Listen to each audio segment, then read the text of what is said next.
અસ્તાચળ વિશે ક્યારેય કોઈ કેમ સારું બોલતું નહીં હોય, કે નથી તો મારા સાંભળવામાં કે વાંચવામાં આવ્યું. આ આથમતી સાંજને ઢળતી જીવન સંધ્યા સાથે અમસ્તી જોડીને ડિપ્રેસિવ બનાવી દેતા હોય છે જળ માનસિકતાવાળા લોકો તો. અને આ પાછું માસ હિસ્ટીરિયા જેવું, કે આથમતા સૂરજ વિશે કોઈને પણ બે શબ્દ પણ બોલવાનું કહો ને તો એક જ પ્રકારનું પોપટના રટ્ટા જેવું નિરાશાવાદી વર્ણન જ કરવા લાગે. શું સૌને આવું એક જ પ્રકારનું પ્રોટોટાઇપ જ અનુભવાતું હશે કે? એટલીસ્ટ વ્યક્તિએ લાગણી, અનુભૂતિ, વિચાર તો અલગ અલગ જ હોઈ શકે ને. હું તો રોજે રોજ આ પશ્ચિમમાં ઢળતા સૂરજને જોઉં છું. મારી બારીમાંનો સૂરજ ક્ષિતિજમાં ગરક થતા પહેલા આસમાનમાં નીત નવા રંગોથી નીત નવા ચિત્રો રચતો જ હોય છે. અને એના દરેક ચિત્રોમાં મને હંમેશા એક નવી વાર્તા જ વચાઈ છે.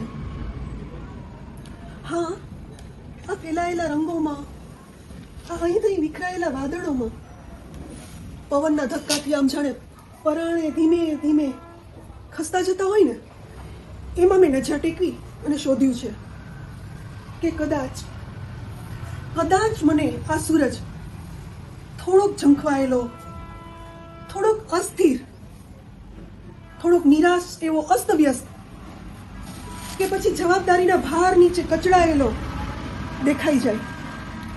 પણ ના, બિલકુલ ઢીઠ છે એ તો, અસ્તલ મારા જેવો. હા, અસ્ત થતી વેળાએ એણે એની આભા તો ચરમ પર જ પ્રસરાવી રાખી છે.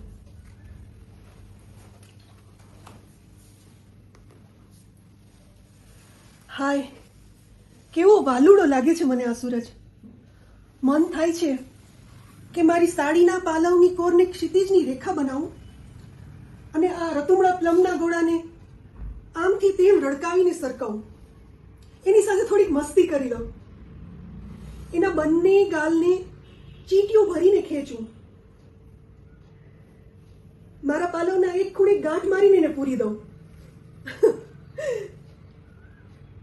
એક મિનિટ. હા, અરે, આ ઉલટા દ્રશ્યમાં તો જાણે એવું લાગી રહ્યું છે કે વાદળના દરિયાની વિશાળકાય જલરાશિમાં તાજું જ સ્નાન કરીને એ જાણે પલળતો, પાણીના રેગાડા ઉતારતો, અસ્ત થવાની બદલે જાણે એકદમથી એકાએક બહાર પ્રગટ થયો હોય. અને જલમાંથી ઉદિત થયેલા આ સૂરજમાંથી તો જાણે તરુણાવસ્થાના તરવરાટ રૂપી રક્તિમ આભા આ નવયુના સૃષ્ટિ ઉપર સર્વત્ર વિખરાઈ ગયું એવું લાગે છે. અરે, જો તો ખરા, આ વાદળોની ઓથીથી ડોકું કાઢતો સૂરજ જાણે હોડકું બની ગયો હોય એવું લાગે છે. અને પોતાની સખી સંધ્યા સંગ આસમાની દરિયામાં તકીઓ તરે છે. જુઓ તો ખરા, ગજબ. હા, આનો અર્થ એ થયો કે સૂરજને આથમવાનો કોઈ જ રંજ નથી.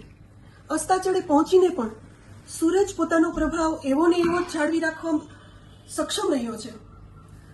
અસ્ત સમયે પણ એનું જાજરમાન લાલિત્ય એકદમ ઠંડકવાળું અને પ્રીતિકર અનુભવાઈ રહ્યું છે મને તો. એનો ઠસ્સો એકદમ બરકરાર છે. ઉદિત થવાથી લઈને પ્રખર તેજે માથા પર આવવું, જેને પ્રખ્યાતિનું ચરમ સ્થાન કહેવાય, અને ત્યારબાદ ખૂબ સહજ રીતે ધીરે ધીરે બધું જ છોડતા જતા છેવટે અકળમાં ગળત થઈ જવું, વિલુપ્ત થવાનું આવું સાહસ. અને એ પાછું એટલું જ નહીં, આ ઘટના તો રોજિંદી. ઓહ, સૂર્ય સિવાય કોઈની તાકાત નથી આવું જીવી બતાવવાની.